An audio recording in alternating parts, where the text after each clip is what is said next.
Fraternidad Cristiana, una iglesia cristiana para la familia, presenta Reflexión Espiritual, en donde la Biblia cobra sentido para el hombre de hoy.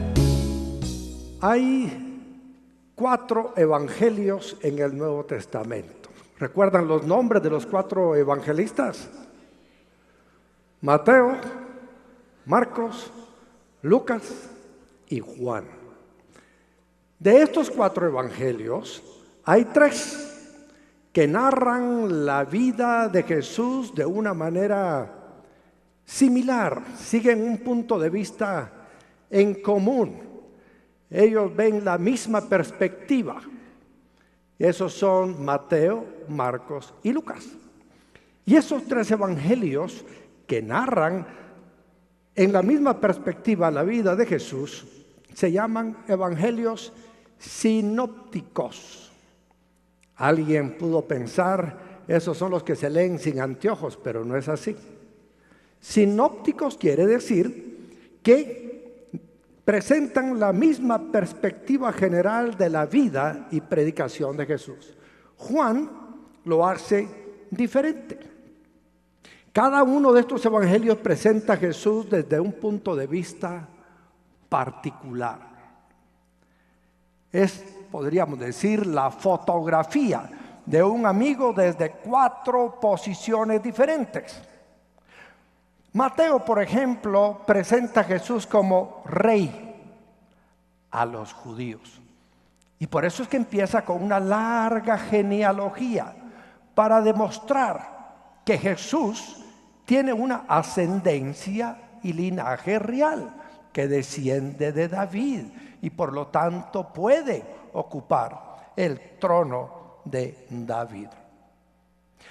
Y este lo escribe a los judíos que están esperando la llegada del rey, del Mesías.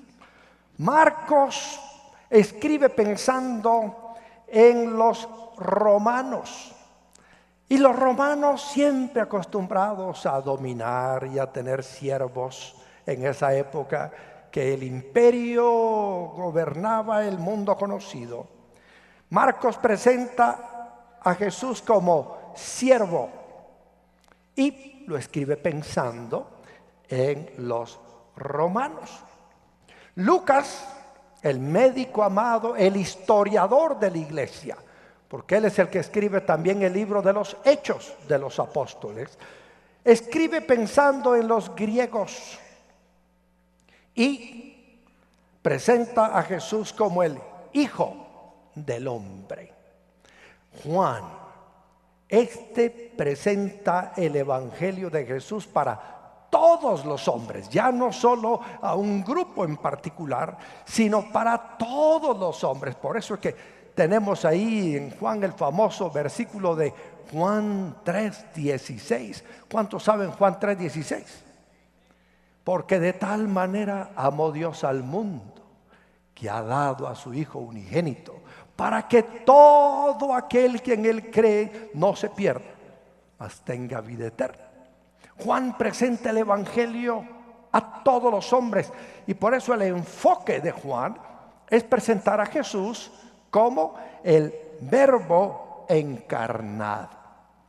¿Cuáles son las diferencias principales entre los 3 evangelios sinópticos, los que presentan a Jesús desde una perspectiva misma, desde un punto de vista común, y Juan? Son básicamente 3. La primera es que los sinópticos, Mateo, Marcos y Lucas, relatan su ministerio en Galilea. Todo lo que Jesús hizo en Galilea, eso fue lo que ellos relataron. Pero Juan presenta el ministerio de Jesús en el área de Judea. En segundo lugar, los sinópticos relatan milagros, parábolas y discursos. Juan relata solo 7, pero además relata sus conversaciones íntimas y también relata sus oraciones. Recuerden que Juan era el discípulo amado. Juan era el que acompañaba a Jesús a los lugares más extraordinarios y pudo darse cuenta de muchas cosas. Los sinópticos, en tercer lugar, lo presentan en acción, siempre haciendo milagros, yendo de aquí para allá, predicando. Pero Juan presenta a Jesús en la meditación y en la comunión. Y es importante conocer estos aspectos para poder entender algunas de las diferencias. Por ejemplo, hoy vamos a aprender lo que pasó cuando Jesús llegó a Jerusalén, en medio de una gran fiesta tradicional de los judíos. Ellos tenían una fiesta muy importante que se llama la fiesta de la Pascua.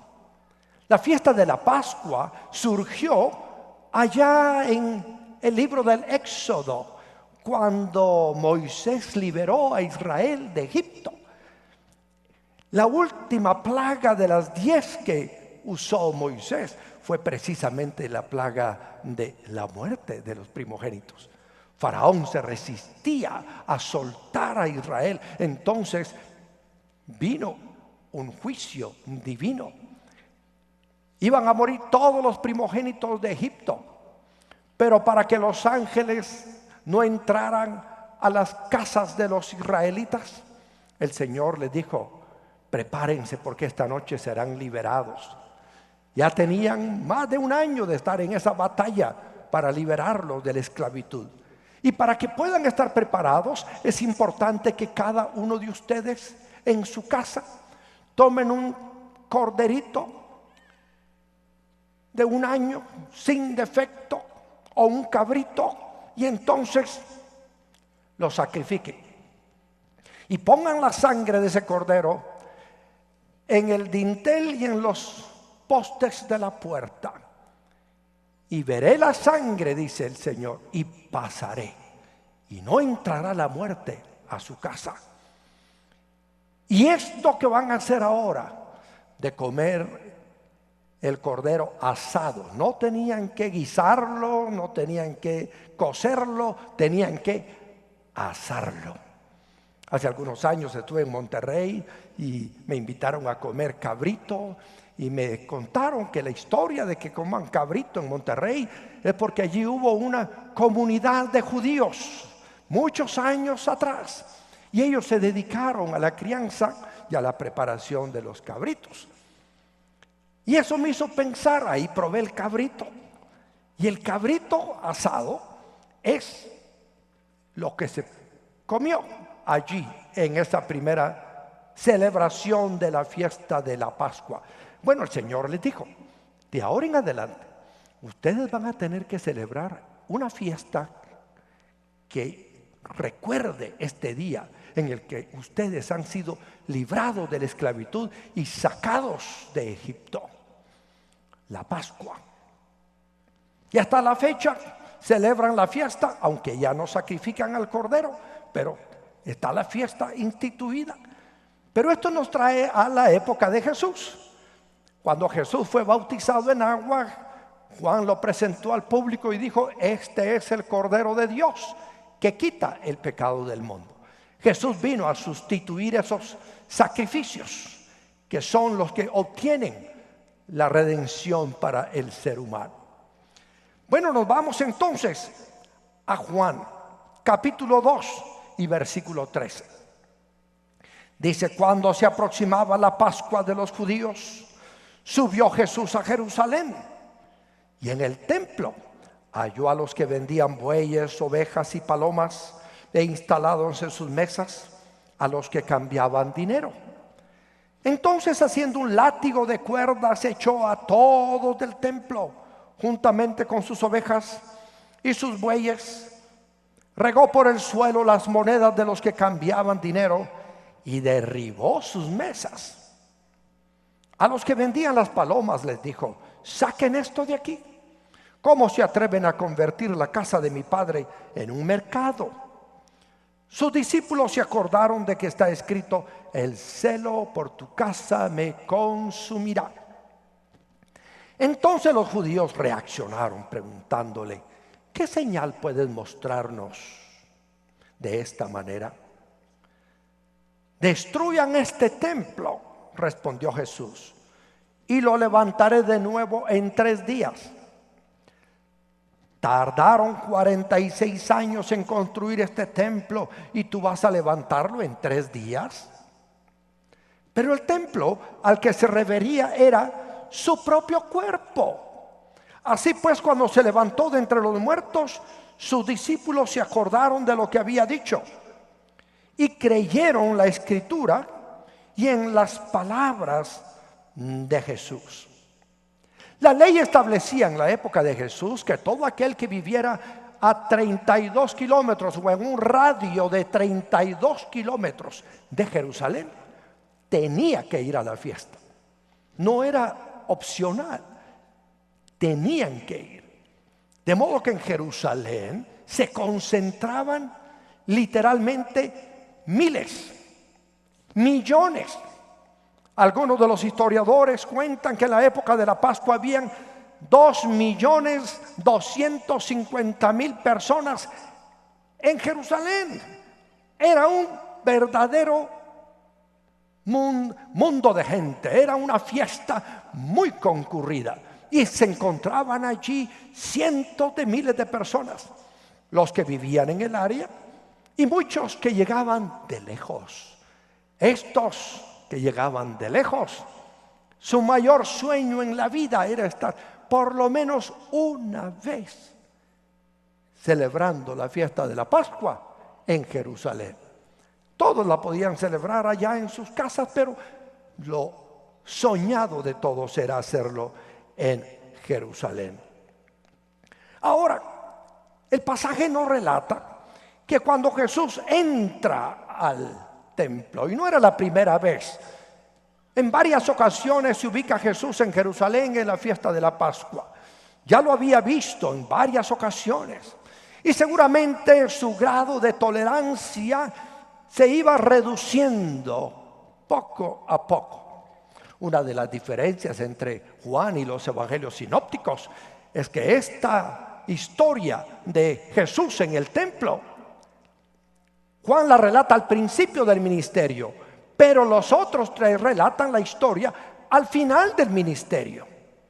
De modo que creo que tenemos que ubicarla como lo tienen los otros 3 al final del ministerio. Pero el hecho es el mismo, porque a raíz de este acontecimiento comienza la persecución abierta y directa contra Jesús hasta llevarlo a la muerte.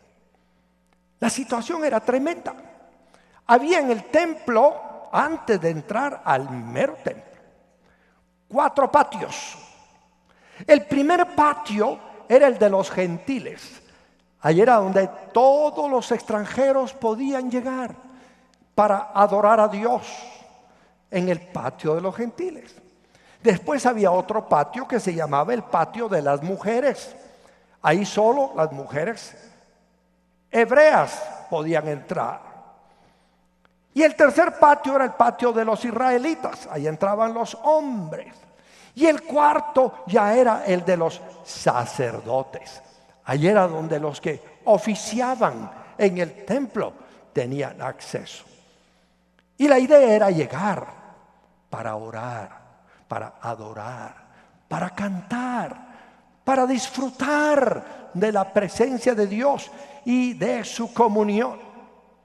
Ahora imagínese usted que llega al patio al cual usted puede entrar por ser gentil. La mayoría de nosotros, casi todos, somos gentiles. No nos hubieran permitido ni entrar al patio de las mujeres, menos al patio de los hombres y mucho menos al de los sacerdotes. El acceso era restringido, era exclusivista, solo para los judíos. Pero en el patio de los gentiles, a donde podíamos llegar a adorar a Dios, a cantar al Señor, realmente se había convertido en una zona comercial increíble. La ley decía que la gente tenía que llegar y presentar un sacrificio vivo. Tenían que llevar un cordero. Hay quienes llevaban palomas y se sacrificaban ahí en el altar. Pero viajar de lejos, llevando corderos, llevando palomas o llevando bueyes. Se convertía en una situación un poco complicada. Así que algunos optaban por mejor irlo a comprar en Jerusalén. Comprar ahí el cordero, comprar ahí las palomas y presentar su ofrenda.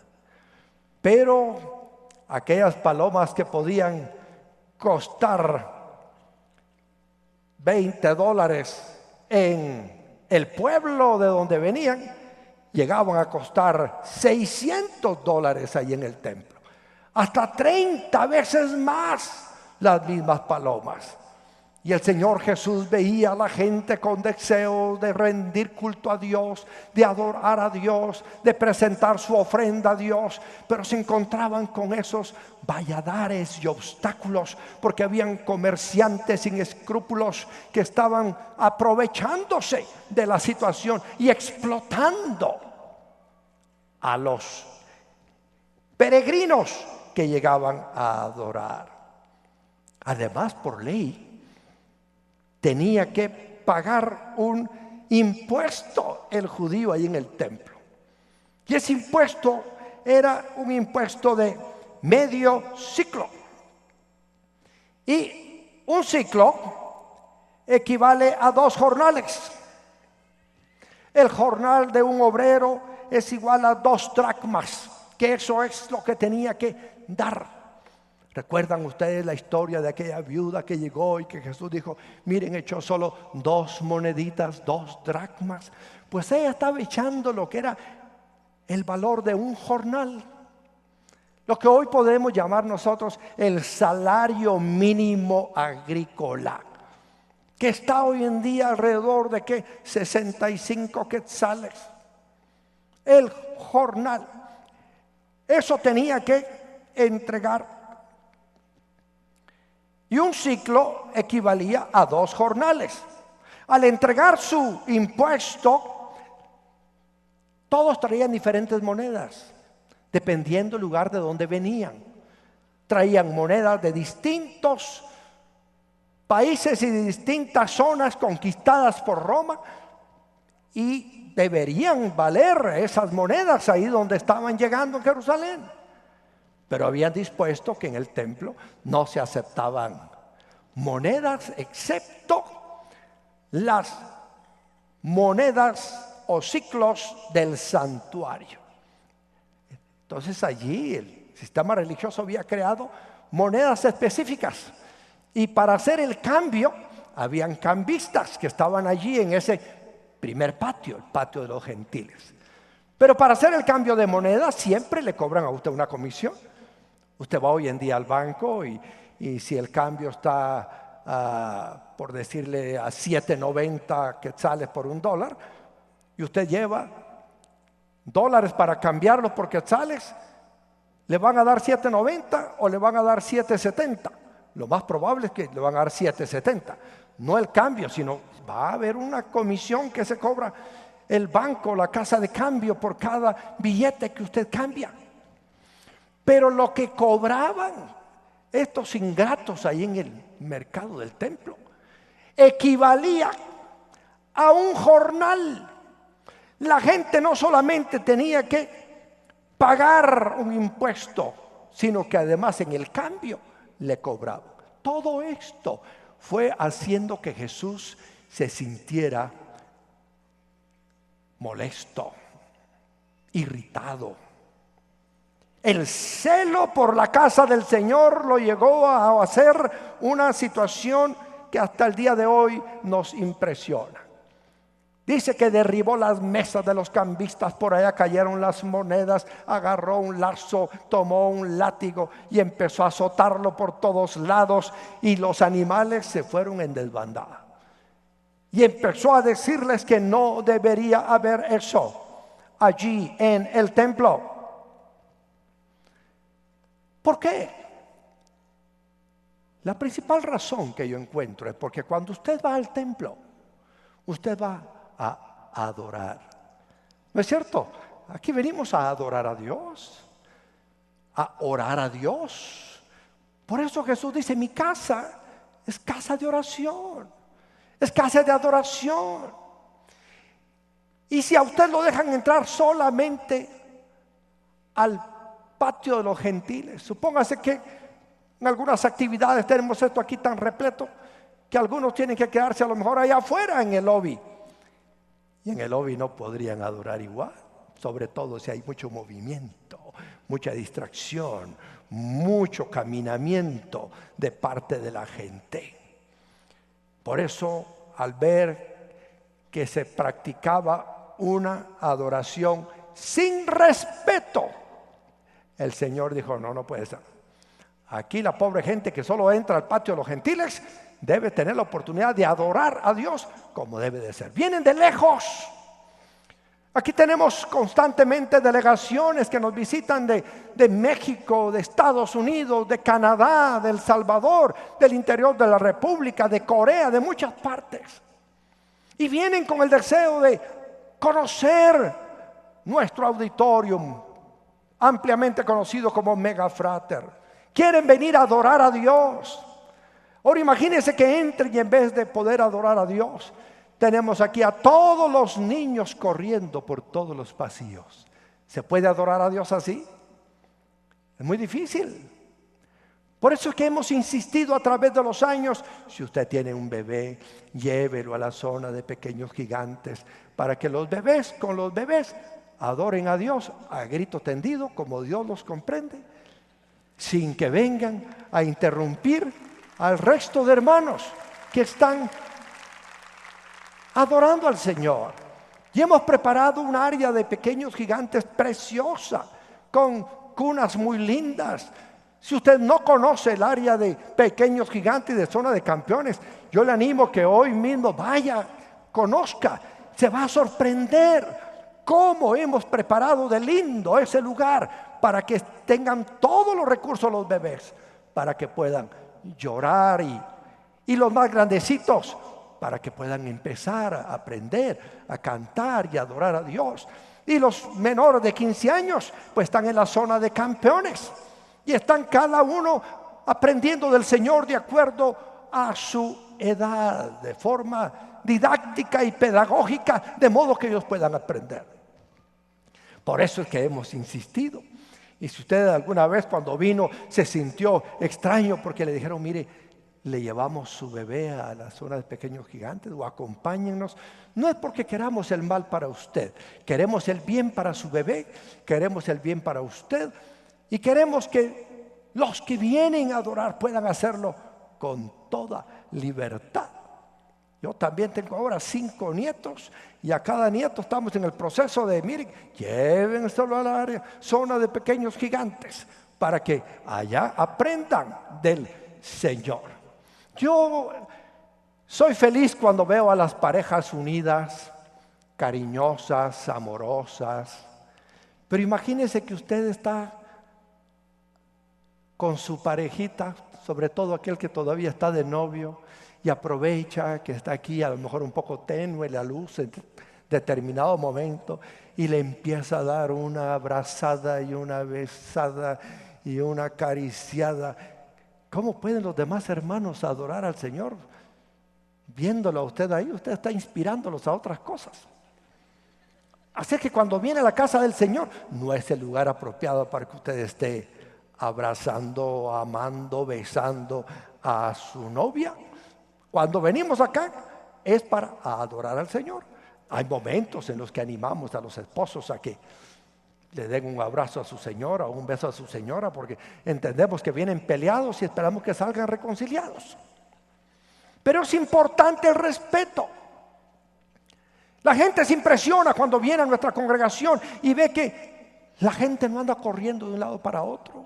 La gente no se anda levantando por gusto a cada rato.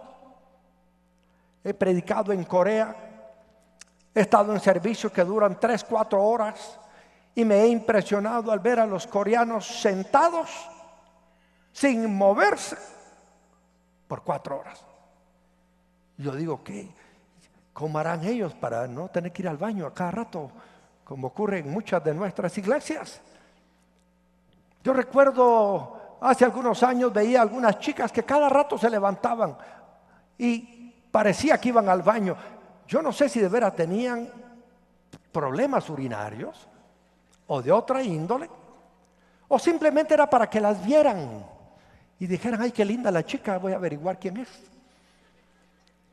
Pero es importante cuando venimos a adorar que nosotros guardemos la compostura para que podamos adorar a Dios nuestro Señor con toda libertad. En Isaías 56, 6 y 7 encontramos un pasaje importante que dice: los llevaré a mi monte santo, los llenaré de alegría en mi casa de oración. Aceptaré los holocaustos y sacrificios que ofrezcan sobre mi altar, porque mi casa será llamada casa de oración para todos los pueblos. Cuando Jesús habló, se refirió a esta profecía de Isaías, en la cual habla de la salvación que viene para los demás. Qué bueno cuando el Señor nos lleva a su monte santo y nos llena de alegría en su casa de oración. ¿Cuántos han venido tristes alguna vez aquí a una reunión y Dios aquí los ha llenado de consuelo y de alegría? Si usted ha sido bendecido de esa manera alguna vez, dele un aplauso al Señor y dígale: gracias, porque aquí me has dado, Señor, fortaleza, consuelo, alegría. Por eso el salmista decía: yo me alegré con los que me decían, a la casa del Señor iremos. Porque cuando venimos a la casa del Señor, aquí encontramos alegría. Quizás usted entre todo decaído y desanimado, pero por la presencia de Dios usted va a salir levantado, reanimado, con mayor entusiasmo para poder seguir. Con frecuencia recibo mensajes de algunas personas que me dicen: pastor, ese mensaje fue para mí. Yo llegué desanimado y salí muy animado. Yo llegué oprimido, deprimido y triste, pero la palabra del Señor, la adoración, la alabanza, todo lo que ocurre me trajo vida. Dios quiere bendecirnos a nosotros, y por eso es que tenemos un punto de reunión, una casa de oración para ser bendecidos. Y dice: aceptaré los holocaustos y sacrificios que ofrezcan sobre mi altar. Por eso es que cada vez que usted entrega un diezmo, una ofrenda, una promesa de fe, nosotros aquí en el altar oramos a Dios y decimos: Señor, recibe este sacrificio. Para algunos es un sacrificio. Hay quienes que cuando dan con sacrificio. Pero la Biblia dice que los que con lágrimas sembraron, con regocijo cosecharán. Y cuando usted siembre la obra del Señor, Dios abre las compuertas de los cielos y derrama bendiciones sobreabundantes sobre usted, sobre sus hijos, sobre su familia, sobre sus negocios, sobre su trabajo. Por eso es importante todavía venir a la casa del Señor y traer un sacrificio, una ofrenda. Claro, ahora ya no traemos los bueyes, no traemos los corderos, no traemos las palomas, pero vendemos los bueyes que tenemos en la finca o las vacas, y del fruto de nuestro trabajo traemos nuestros diezmos al Señor y los presentamos como un sacrificio, como una ofrenda al Señor. Del fruto de nuestro bufete traemos al Señor nuestros diezmos. Del fruto de nuestro trabajo en el restaurante o en la sastrería o en la clínica o en nuestro negocio, separamos para el Señor lo mejor y lo traemos cada vez que nos reunimos. Pero el Señor se molestó al ver que ya no se podía adorar, no se podía orar por el bullicio de los animales, el bullicio de los vendedores, el bullicio de todo el mercado. El Señor no se opone a que usted tenga comisión por su casa de cambios que tiene, ni se opone a que usted venda animales o venda lo que quiera vender. Pero lo que se opone es que usted sea un explotador del necesitado, un explotador del pueblo. Hay que ser justos y equitativos con todos nuestros productos a la hora de venderlos. El Salmo 69:9 dice: el celo por tu casa me consume. Y eso fue lo que recordaron los discípulos cuando oyeron hablar a Jesús. El celo por tu casa me consume. Recuerde que el enojo era porque se había perdido el propósito original del templo, que era adorar a Dios, exaltar a Dios, orar a Dios. Y en lugar de oración había escándalo innecesario. Algunos dicen: bueno, si Jesús se puso tan iracundo en el templo, yo también me puedo poner igual y puedo agarrar un látigo y darle a todos mis empleados. No es así. La Biblia dice: airaos, pero no pequéis. Usted se puede airar, pero no debe pecar. Usted debe de controlar su ira, su temperamento. Jesucristo le dio vuelta a las mesas, tiró por allá las monedas, espantó a los animales, pero no agredió físicamente a ninguna persona. La violencia engendra más violencia. No conviene. Si usted empuja a su mujer, prepárese para el sartenazo. Créame que no conviene la violencia en ninguna de nuestras relaciones humanas. Los judíos reaccionaron mal. Era el negocio de ellos, era su oportunidad de enriquecerse, y reaccionaron mal. Reaccionaron de tal manera que allí empezaron a perseguir a Jesús hasta crucificarlo, porque les afectó su modus vivendi, les afectó su negocio pingüe.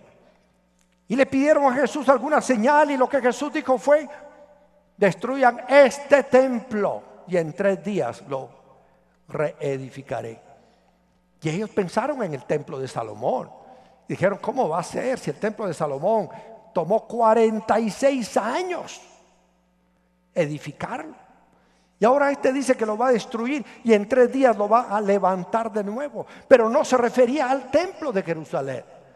Se refería a su propio cuerpo, al templo del Espíritu Santo. Recuerden que en este entonces el Espíritu Santo estaba de lleno en Jesús. Nadie más tenía al Espíritu Santo. Solo Jesús estaba lleno del Espíritu Santo. Fue hasta que Jesús fue crucificado y que ascendió a los cielos, la noche en que Él fue muerto, llegó a los cielos y presentó su sangre en el templo original, en el templo de Dios en el cielo. Al presentar su sacrificio, obtuvo la redención de pecados para todo el mundo que cree en Él. A partir de entonces Él vino y dice que estaban sus discípulos en el aposento alto y sopló sobre ellos y les dijo: reciban el Espíritu Santo. Fue hasta ese entonces que el Espíritu Santo empezó a morar en el templo del cuerpo de cada creyente, de cada discípulo de nuestro Señor Jesucristo. Por eso es que Marcos 11:17 dice: mi casa será llamada casa de oración para todas las naciones. Todos podemos llegar a ser templo de Dios. Pablo luego nos lo explica más detalladamente cuando dice que nuestro cuerpo es templo del Espíritu Santo. Por eso debemos cuidarlo, alimentarlo bien, ejercitarlo bien, descansarlo bien, vestirlo bien, para que el Espíritu Santo que mora en nosotros nos permita adorar al Señor con toda libertad. En el versículo 22 leemos que fue hasta que resucitó que ellos recordaron el asunto y lo entendieron. Hasta entonces se dieron cuenta que era en el sacrificio de Cristo Jesús en la cruz en donde se tendría el último sacrificio, que quitaría el pecado del mundo, con lo que cesarían para siempre los sacrificios de animales de Israel. Y Cristo Jesús, el verdadero templo y la verdadera razón de la adoración, después de 3 días resucitaría para ser honrado en un templo no hecho de manos, sino en el cielo mismo.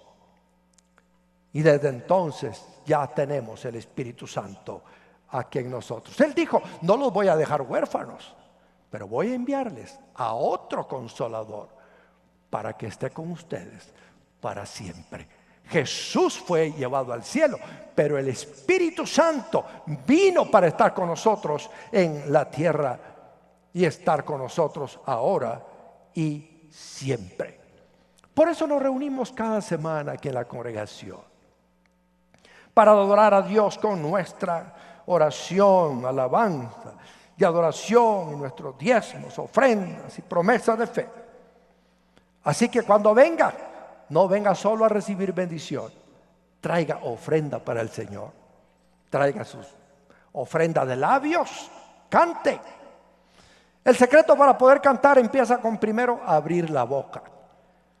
Hay que cantarle al Señor. Yo a veces tengo personas que oigo que están cantando cerca de mí más desafinadas que un serrucho, pero puedo percibir que están cantando con todo su corazón.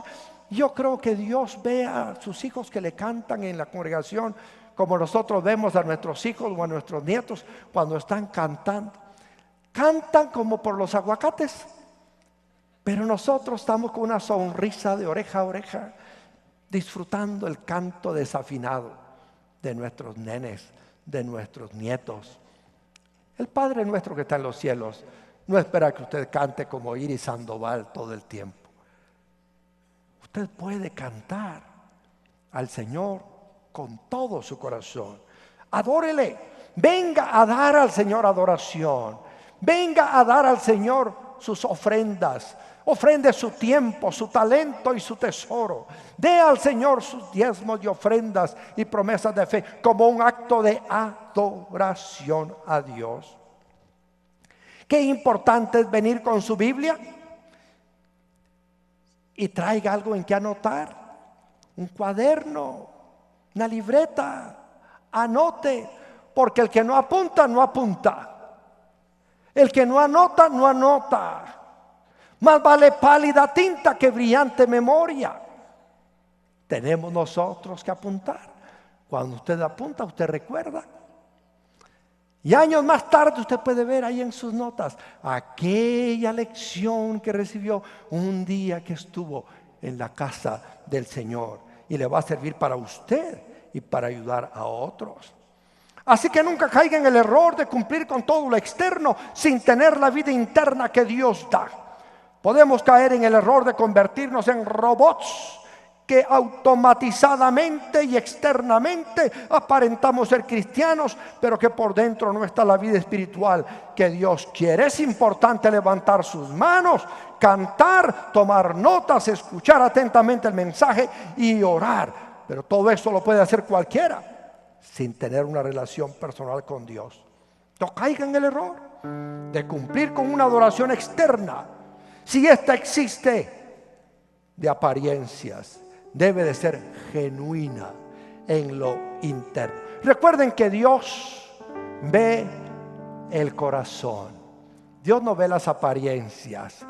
Quizás nosotros podemos verlo a usted un poco mal emplasticado, pero a Dios no le importan sus apariencias. ¿Qué le importa a Dios? Su corazón, corazón sincero. Por eso Él dice: dame, hijo mío, tu corazón. Porque allí es donde el Señor puede obrar y cambiar nuestro lamento en baile.